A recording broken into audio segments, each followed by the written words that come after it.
Many people talk about the ups and downs of married life, but no one really prepares you for life after your spouse passes away. Welcome to Widowhood Real Talk with Tina, a safe place for widows, widowers, and their friends and family to talk about love and loss. Find comfort as you listen to honest conversations between Tina and invited guests who've experienced the loss of their forever partner. Share their stories of love, grief, and healing. You are not alone in this journey. Join today's episode and discover a wealth of resources and learn how to connect with others who are traveling the same path. This is Widowhood Real Talk with Tina. Hello, Widowhood. Our guest today is Miss Eileen Bild. She is the CEO of Ordinary and Extraordinary Life, founder of the Core Thinking Blueprint Method, Breakthrough S.P.A.R.K, coach, mentor, author, keynote speaker, and internationally syndicated columnist. She holds a master's in transpersonal psychology and is the host of OTEL Talk. She helps others live their best life and become unstoppable. In this conversation today, we are going to discuss her 5 principles of core thinking for success. And also, how do we find peace in this grief journey? Let's get into this conversation now. Hello, Eileen. Welcome to the Widowhood. Hi, Tina. Thank you for inviting me. I'm really excited to be here today. I'm excited to have you here too. When you hear welcome to the Widowhood, what comes to mind for you? You know, that's a great question. Loss can be very challenging. So when I hear welcome to widowhood, I feel that you've got your arms wide open and it's an opportunity to connect with others that have had trials and tribulation and a journey into widowhood and being able to process that and, come through with strength. Thank you. And all of those do relate in this space. And the reason why I was glad for you to be part of this conversation is your background. From being an author, a speaker, having a background in psychology, and your coaching in the idea of breaking through in S.P.A.R.K. Can you explain what S.P.A.R.K means? Yes. Over the years, people shared with me, you sparked me to look at things at a different perspective or to have a different thought. And for me, the spark is when something gets triggered in ourselves that gives us an aha, gets us out of a space where we're stuck and we're not able to move forward, whether it's an action or a belief system or a way of handling a life situation. So spark to me is bringing that light from within outward and then using that to be able to propel forward in a beautiful way. I believe that there's a lot of magic and grace and beauty in the world, regardless or in spite of what I call curveballs that life throws us. I can relate to that. Obviously, the biggest curveball for me is the passing of my late husband. And when you started off and you mentioned the different things that someone is a widow or widower or someone that's grieving a profound grief is experienced, how would you relate some of the things in your breakthrough S.P.A.R.K coaching methodology? And I'm going to give you some scenarios, and then maybe you can share how you would engage someone very organically in a very high level. I know when you're coaching, there's more involved in that. Let's say I am working with you and I have not slept in my marital bed since my husband passed a year and a half ago. What would be some things that you would see in that conversation or how you would help me to get there? That's an area of where when you're that close to someone in a marital bed, then that person is no longer there. There's a void. There's an empty space. And it's difficult for us in any situation, but it's specifically for this one. It can be difficult for people to be able to be in that space and be at peace with the fact that that person is no longer there and no longer going to be there. However, I'm a big advocate for imagining things the way you want it to be within reality. You can't bring that person back. However, their energy, their memory, your memories with that person, the love that you shared, all of that can be transformed into recognizing that when you get in that bed, that person is still there with you. It's just not in the physical form. So what I would coach the person on is being at peace with the fact that the loved one has passed on, and yet they are still holding that loved one in their heart. And to be able to get in that marital bed, it's not from the perspective of, okay, I'm moving on and this person doesn't exist anymore. It's to look at it from I would work with that person on imagining the person is there with them. Speak to them, put your arm out. If like when I sleep with it's like you want to touch something. So you could get a favorite stuffed animal or something that would represent the person who has passed on, and touch that surrogate. And over time, you'll be able to sleep because in your heart, that person is still with you, and you know that. And it helps to overcome the anxiety or the stress or the sadness, all the emotions that come up when you try to get in bed and you realize that person is no longer physically with you. So does that make sense? It does. And I would like to add, with the pillow, I've also seen people use body pillows, and they would put a garment of their loved one on there and spray a scent that is something that their loved one wore, to have that familiarity.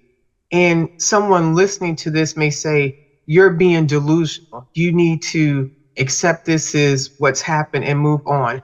And I challenge you, if that thought crossed your mind, to think, if you were with someone, you had a covenant relationship, a marriage, a bond, a committed life partner, and within a moment they were gone, and you never get to speak to them again. You never get to hold their hand. No more arguments. You don't care if their socks are on the floor. It's over. The brain muscle takes time to recognize and to create new patterns. And if you can ease your pain in this transition, they're gone. You went to the service. The reality exists, but your mind and your heart is still reaching for them. And this is an excellent exercise as they transition into that space. The other thing that I found helpful is for people, when you are sleeping on your marital bed, you're accustomed to seeing your loved one on the other side. You may want to consider sleeping on their side of the bed. Now you may feel more close to them because you're in a place where they were. And it's easy to see your side of the bed empty because that makes sense. And it's something about changing the pattern of the brain as you get accustomed to. And I love that you didn't say just moving on, as you're moving forward and continue to live, because we will never move away from our loved one. We're just continuing to live our life. Thank you for sharing that. Oh, you're welcome. And just a side note, Neuro-Pathways are very important in understanding how that works, where you change that brain activity. Because if you're trying to do something without that change happening, then there's the difficulty of making that shift is going to be even more so, because that neural pathway you have to step onto a different, like parallel way of thinking, way of approaching, way of looking at it in order, and I like to say, to come to peace with it, so that it's not a stressor in your life versus it's a blessing, right? And it's a gift that you give yourself, when you can embrace that past loved one in a way that brings you that love feeling that you had with that person versus all the pain and the grief and the sorrow. I love that. And a couple of things I like to circle back to. I too resonate with the idea of peace. Sometimes people want to say, I'm in acceptance now that my loved one is no longer here. When I hear acceptance, I think of like an award at work or something that I wanted to get, not accept. That's not something I ever want to accept. I would want to reject that organically. But I can come to peace with the reality I live in a world that we don't stay forever. And I had the gift of being with this person. I want to spend a little bit more time on explaining neural pathways and the importance of what that looks like in our grief, because a lot of times people look at their grief as just an emotional experience, but understanding I'll let you, if you would expound on that, I would greatly appreciate it. Yes, thank you for asking. There's what I call different paradigms. And the paradigms are concrete and there are reality in the moment. But with change in thoughts, change in beliefs, any change, we can shift that paradigm. So when you're in the beginning stage of grief and sorrow, anger, whatever comes along with the passing of a loved one, you're walking a physical path with a neurological path that's a definitive pathway, but it's only one paradigm of probably millions. So what I like to share with people is, what is it that you really, really want? And I believe in this context, it's peace in the heart. It's to know that that person is okay wherever that person has transitioned to, and that I'm okay, and I'm going to get better over time. And in order to shift from the grief, sorrow, pain, and the other emotions that are attached to the experience into that state of peace and allowing the self to go through the grieving process in a paradigm of health and healing and grace and the things that allow you to still function in life, but know that you're holding on to that loved one in the heart center and the mind center.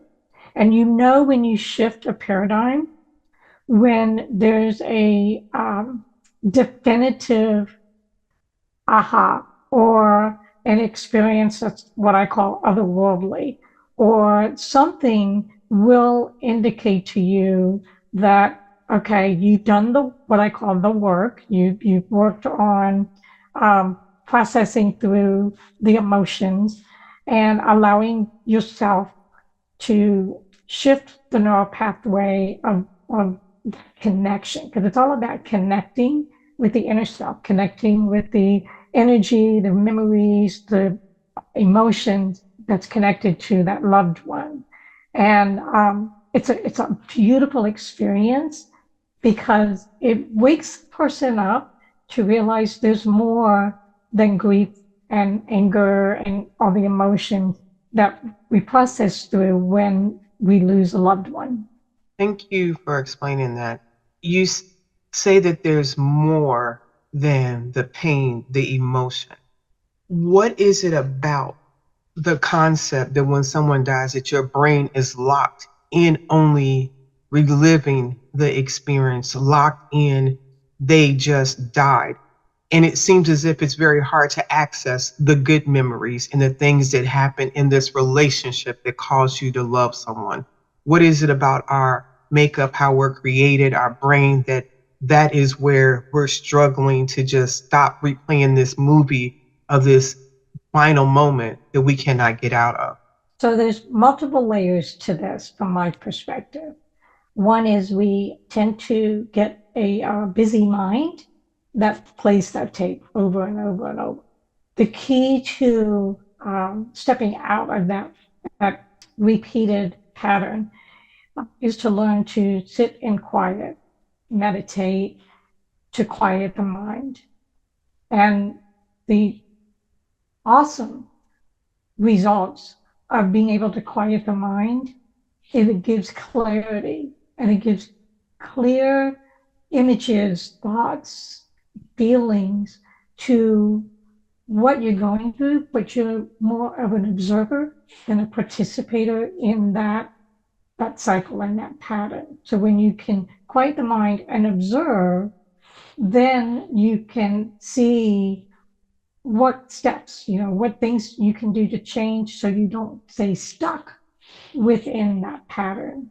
Okay, the other aspect of this is everybody's going to be at different stages and grieve differently. Some people can go through it quickly. Some people, it can take years, and some people never stop grieving. So my suggestion or my insights into how to live life to the fullest from losing a loved one is to ask yourself, what do I really, really want in the relationship I have now with myself and the fact that this loved one is no longer with me physically? And then how do I feel? How do I keep? I think the challenge is keeping that the fear of losing that connection with the loved one. And how do I move on and keep that connection with me and not feel like I've forgotten person or I've left that person in the dust? So it's different way of walking the earth as the person still living in a way that we're okay with some of the letting go and bringing in that peace and that calm and that quiet. Does that make sense?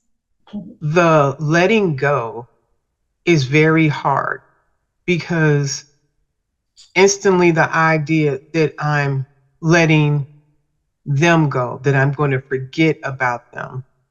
But when I hear you say that, I'm letting go of the possibility the relationship cannot remain the same because they are no longer here. It is impossible, and that reality is very difficult.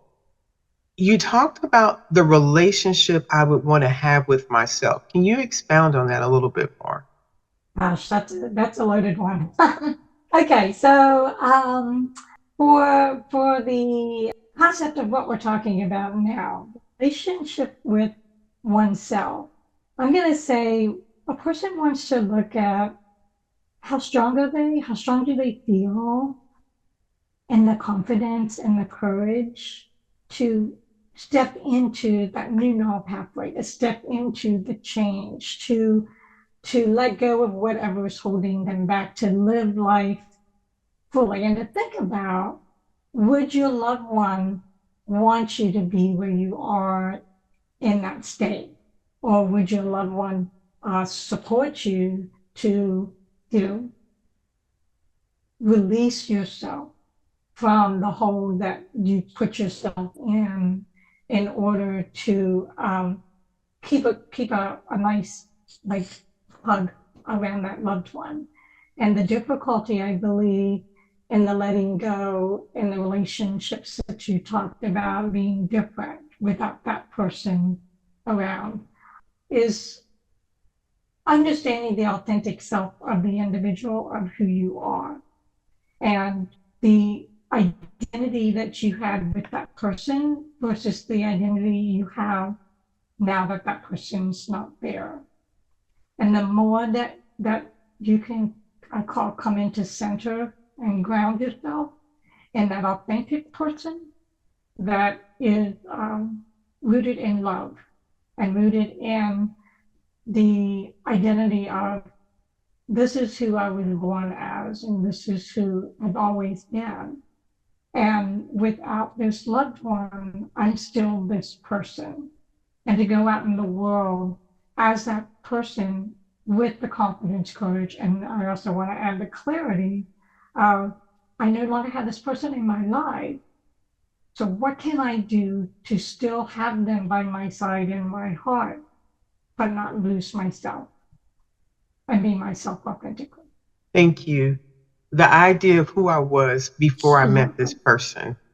The losing of a spouse has a way of devastating your identity, literally destroying it, because so much of who you were in this partnership no longer applies. And the longer and that is what happens in a marriage and a partnership. We mold this relationship together. And now the idea of who am I without this other person? And I had to do the same thing. I was like, I was a whole person before I met Mark. I'm a whole person after him.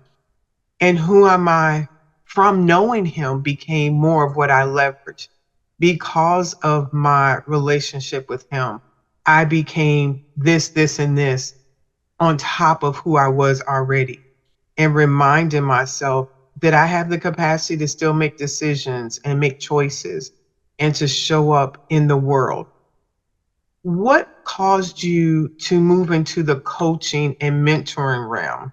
Well, ever since I can remember, even a little girl, there's something about me that when people start talking to me, they just automatically open up. And a lot of times they say, "Oh, I just told you my life story." I don't know why I just told you that. So I realized as I grew into adulthood that I feel I have a gift to hold space for people, whether I know it or not. But then, when I was younger, I didn't realize I was holding space for people to be able to express and share and let go. And as I started to work on my own personal development and grow, I decided that I wanted to be able to help others and make a difference. And a lot of people, say that I shine a light on them, spark them, and help them to really make their lives better. And it can't get much better than that as a professional to know that the people that you're working with, you're truly making a difference and that they see it and they know it and they recognize it. And to me, that's that's the epitome of being a professional and a coach and a mentor, that your clients begin to live a better life and they learn something from you that will carry them for the rest of their life. Thank you. The idea of living a better life when I felt like my best life was with my partner. How can that resonate with me? How can I even conceive such a thing? Because when I think of living a better life, whether there was life insurance and my spouse left me well, or there could be a situation where it was not a good relationship. They didn't wish me well. It was miserable till the end, and there were very bitter things, and they didn't want me to have a good life. How do I learn to live a better life in those experiences? That's a great question. And, better is relative to how a person feels their life is unfolding. So we as an individual are in the middle of our life experience, and we don't necessarily see what those people that are outside of us see. And I'll just give a quick example. It's not so much about relationship, but it's along the idea of living a better life from what you may have had, whether it was an awesome connection or a challenging connection. So there's a canal behind the house I'm living in right now. And then it's almost like it's paradise because it's in Florida. There's dolphins, there's manatee. It's just really beautiful. I want you, the listeners, to be able to understand what it would be to have a discovery call with you. And also, how do you determine if someone is, especially with your background, to understand they may not be ready for a coach? Because some people may be like, I don't want a therapist, I don't want a psychologist, I want a coach. those may not always be ready. And I don't want someone to be disappointed if they're reaching out to other coaches and they're hearing this same pattern that they really need to work with someone in a different way. Can you elaborate on that? Absolutely. So a discovery call is really to determine what does the person really want as far as the next step, or to go to another level in the process. The healing process can take time. And like I said earlier, people have different ways of healing from a traumatic experience in their life. So a discovery call would be my listening to what the person is looking for and wanting, and then we would determine if they're ready for working with someone like myself that can help them to process through wherever they feel stuck or where they can't overcome a certain aspect of the healing process.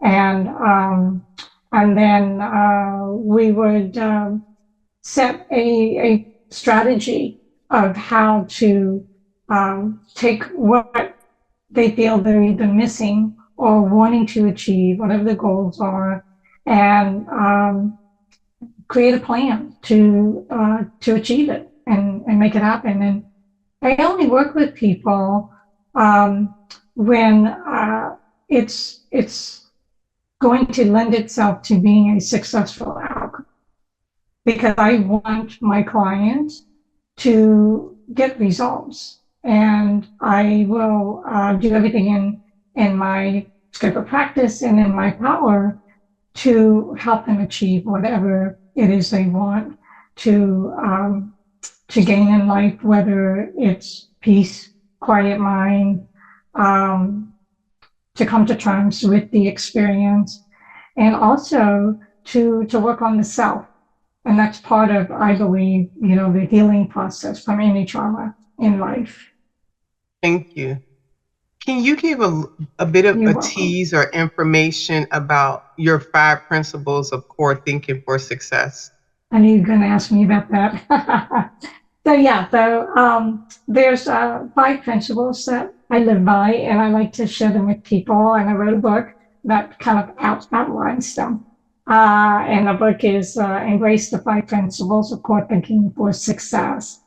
And that success, it can be personal and or business related, but it's about the self. And the first core principle is your confidence. And how would you rate yourself on a scale of 1 to 10 on your self-confidence? And it could be in different areas of life, and the confidence can be stronger and weaker. So it's a little bit of a homework assignment from the book's perspective of where are you in life with confidence, because confidence for me is key and everything else that follows.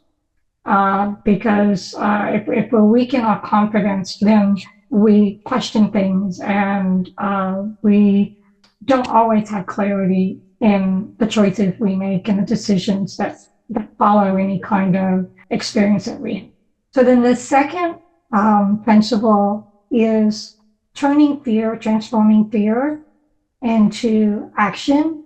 Or you can ask yourself, what's the opposite of fear from A? Everybody has a different answer to that question. Fear is very debilitating. The fear of what's going to happen, the fear of if I let go of this, what's going to fill that space, et cetera, list goes on. But if we can, instead of looking at the fear, we look at whatever that opposite is for you. So I'll ask you, what's the opposite of fear for you? If you don't love would be the opposite, but love would be to me, fear, I never thought of an opposite, but I guess maybe feeling safe or secure or feeling love and being at peace. Okay, so perfect. So then what you can do is anytime fear shows up, you think of those words and you take your thinking and your actions down that pathway, in that path, and fear then minimizes the more you do that. And instead of fear being the first thing that shows up, the confidence, when you work on the confidence, then the less that you're going to fear something, and the more that you're going to have the ability to, I'm going to use the word control, but the word control is more directing what happens in your life. So you got confidence, and now for you, you got love, feeling safe, feeling, I'm going to say, confident. And so as you go through these principles, I want you to recognize for yourself, Tina, as you're listening to me, if you physically start to feel better and stronger, because I feel it already happening. 3, so the third principle is you want to come to clarity. Clarity is really key. And the choices, the decisions, the actions, the steps that you take. So to spark oneself to go beyond where you are right now, if you want to become a better version of yourself, you want to get unstuck, whatever the next step is, the confidence, the clarity, well, the courage comes before the clarity, but the courage is important for the clarity to work. And the more clear you are, so we talked earlier about clearing the mind. So the more clear that mind is, the less attachment we have to the things that hold us back. So you've got confidence, you've got love and safety, and now you've got clarity. The fourth principle is boundaries. Oh my gosh, I could talk for hours and days and years probably about boundaries, but women especially, we have a very hard time with setting boundaries, saying no, saying yes even to how we show up in life and what we accept into our space. So if you wanted to read the book, I'd say, learn boundaries by heart, because it will change your life tremendously with the strength and confidence in having boundaries with yourself, but also with others. And then the fifth principle, now this one is kind of I'm going to say it's a cool principle, because it's a way of being in life where we can shift that neural pathway we talked about. And that includes taking a situation, okay, let's say clearing the mind, right? So when we clear the mind, we are able to take in more information and hear things that we can hear things more clearly. So the fifth principle is when you say out to the universe, I want this, I want to have peace and quiet mind. Now what you want to do is you want to wait, and you want to watch, and you want to listen and see what shows up. And as things show up, then you take action. Now I'll put a caveat in. You don't want to take action if it doesn't feel good 85%, 90% or greater.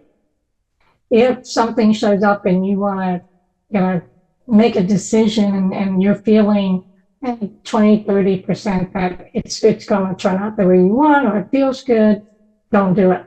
Sit back and wait, watch, listen, and then take action when you feel like in that gut, that intuition, that at this time, that's going to be the best decision, best move, best response even to make.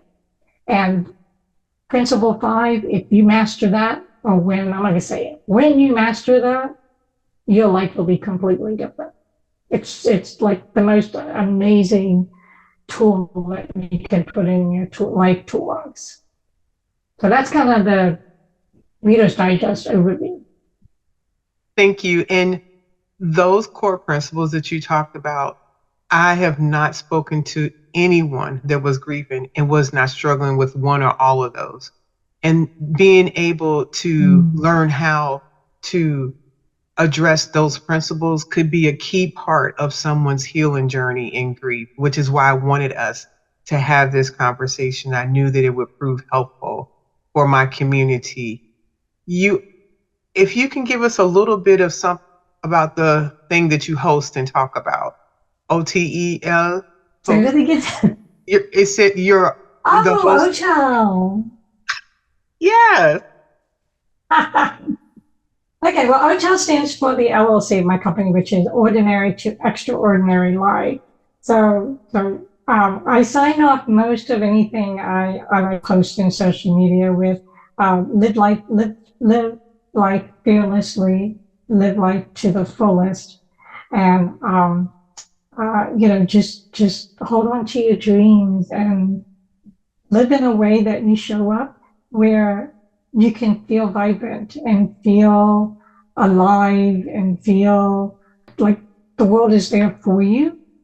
And even though we had some of the most horrible life experiences, we are still physically here, and we've got to honor the self in that, and learn to take all the information you and I talked about today, and then other information that's out there, and apply to ourselves what will allow us and enable us to still be functioning in society in a healthy way, because it doesn't just impact us, it impacts everybody around us.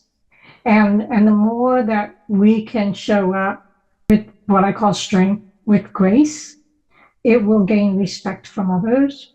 And you build on these 5 principles and positive affirmations, positive thinking.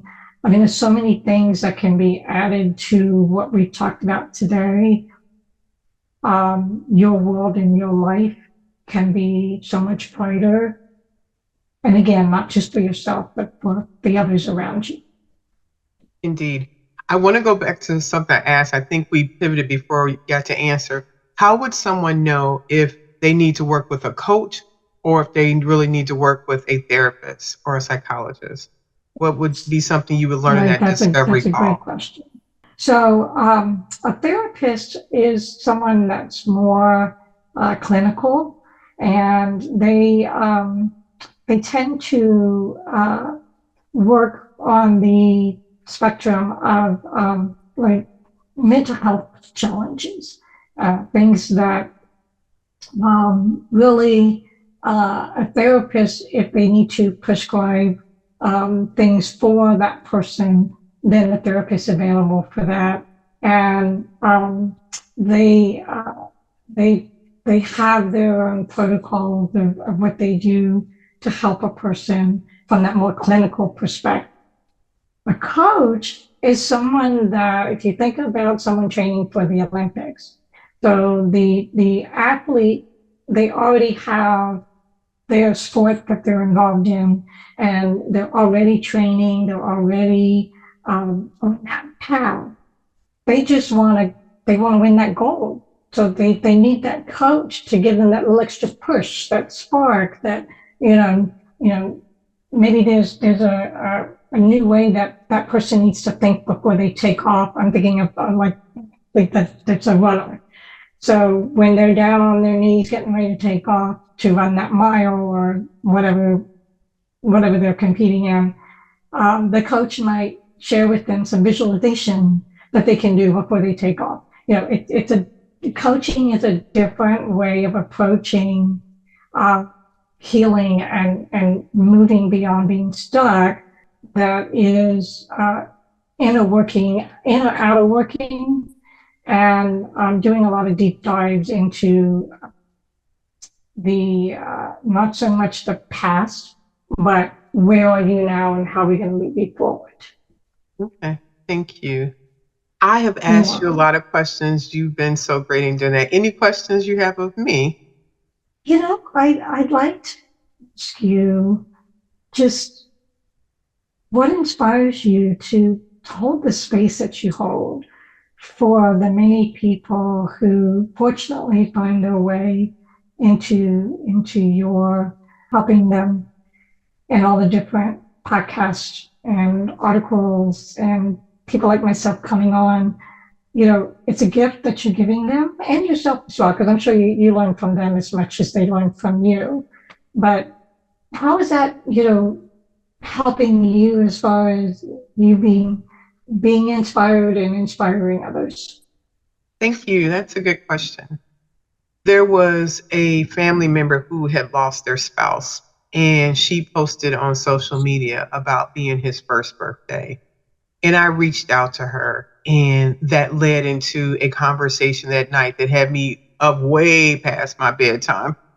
And I could feel God pulling on my heart about how I would help the next person. And my mother at the time, I want to say my mom was 79, and my mother has a podcast called Timeless Journey that talks about her life and the things that she's learned over, now she's 81 years of living in this world, and you can find that on Spotify. And God just pushed me to create Widowhood Real Talk with Tina, which is a registered 501c3 nonprofit set up to support the bereaved. And the three lanes in which we support people: when you are devastated, you may want information from people, but you may not be ready for a one-on-one dialogue. So we go to content on social media. So between our weekly podcasts and content across 6 major platforms, we have over 4.3 million views in 111 countries, which tells me people are hurting and they are listening to the content that we are providing. The second way in which we support people is through resources. We donate a book, I Wasn't Ready to Say Goodbye, to people who have recently lost a loved one. We list books, resources, mental health professionals, coaches. And the third way is through mental health events. We're having a butterfly release ceremony. We're developing a memorial garden. We have events before the holiday season with mental health professionals. As I am currently writing my memoir, I'm able to see the principles that we're utilizing in Widowhood Real Talk with Tina are a direct reflection of how I manage my own grief journey. And with the number of views and being a 501c3, we have opportunity for business partners that may feel like our niche, they want to get in front of the people in our community and advertise, or maybe somebody just wants to support. Being a 501c3, what we're able to do between grants and funding is based off of people supporting us. So from my own experience, when my husband passed away while we were on vacation in 2017, I immediately started operating in these 3 pillars that I'm now seeing as a framework for Widowhood Real Talk with Tina.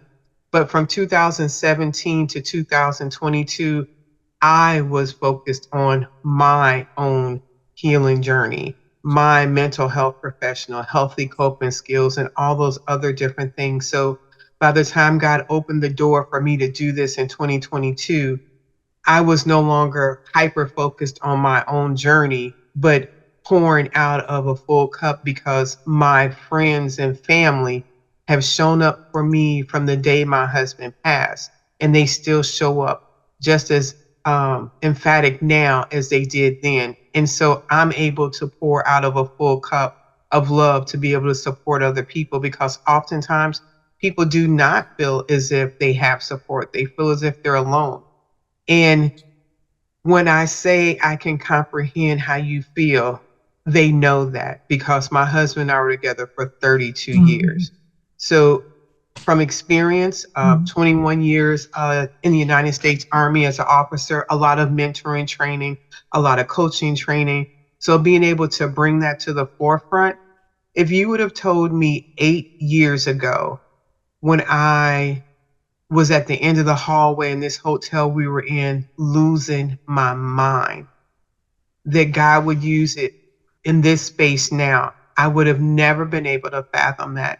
So in answering that question, I want to tell people that as they listen to what I'm sharing, my husband didn't pass, and I didn't focus on how to make purpose out of pain. That was not where I was. It was, how do I get up every day? And this evolved on its own. So yes, something amazing can happen out of your situation, but first work on your own healing, making yourself a priority in your space, and let what may come out of it. Absolutely, yes. And you and I talked about, and I just remembered the book project I'm working on. Can I share a little bit about that for Absolutely. the cancer? Okay, so there's a book series, A Gift Of, and it's a contribution book. So people contribute their thoughts and insights into whatever comes after A Gift Of. So this next one that's coming out, I think it's September, is about peace. And we talked about peace, coming to peace today. So Teresa Velarde, she and I are working on this together, and we talked about doing a special edition for people going through cancer, having survived cancer, and caretakers. So what I'd like to do is I'm just putting a plug in for it now. We're still piecing together the information and the resource to be able to get involved. But once I get all the pertinent content, connections and links and information, I'll pass it on to you, and you can pass it on to your viewers. But we want to get this series into the whole series. There's 3 books already. This will be 4 and 5, the 2-piece editions, into bookstores, and the one for the cancer special edition into hospital gift shops and other gift shops, so they can be given as gifts, so people don't feel alone in their journey cancer, whether they've lost someone they're involved, or they're a survivor or a caretaker. Amazing work. Amazing work. Eileen, thank you for being here and sharing with the community. I allow my guests to close out the conversation. And before you do that, I'd just like to share one thing. I am sorry for the person that you have lost that has drawn you to this conversation, but I am glad that you are here, and I hope to see you next week. Thank you. Thank you for having me, Tina. And I just want to share with everybody to be kind to yourself, and to not only give yourself love and a hug, but the situation, the experience, and to know that there is a spark there somewhere that can take you from where you are now to where you really, really want to be.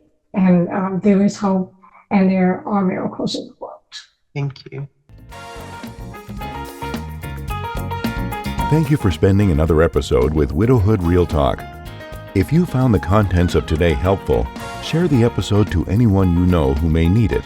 Subscribe to the show and tune into Widowhood Real Talk each week. Then, visit widowhood-realtalkwithtina.org to join the community and access additional resources. Remember, you are not alone in this journey.